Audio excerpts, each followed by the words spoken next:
జీవితం శవంతోనే ప్రారంభమైంది.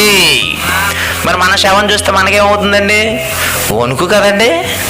ఎవరైనా చచ్చిపోయారు అనుకోండి, వారం రోజుల వరకు అటు పక్కన వెళ్ళం మనం. భయం అండి. ఎందుకంటే ఆయన వచ్చి మళ్ళీ పట్టుకుంటాడేమో. భయం అండి. చాలా పల్లెటూరులో ఇంకా భయం అండి. సాయంత్రం 6 గంటలు అయితే గుమ్మంలో చీపురి, చెప్పులు. క్రైస్తవులు అయితే తలకాడ బైబిల్. ప్రార్థన వల్ల ఎలాంటి ప్రార్థన అనుకున్నారు? చచ్చిపోయాడయ్యా, ఆయన రాకుండా చూడు, వస్తుందేమో ప్రభా, నీ కాపుదల, నీ దేవదూతలు. అది కూడా ఏ దేవదూతలు అంటే బంగారం అంటే ఎండి దేవదూతలు ఉన్నారని, ఇనప దేవదూతలు ఉన్నారని ఇలా ప్రార్థనలండి.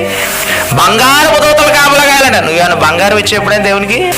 మరి దేవుడు నీ చుట్టూ దూతలు ఇవ్వాలంటే నువ్వేం చేయాలి?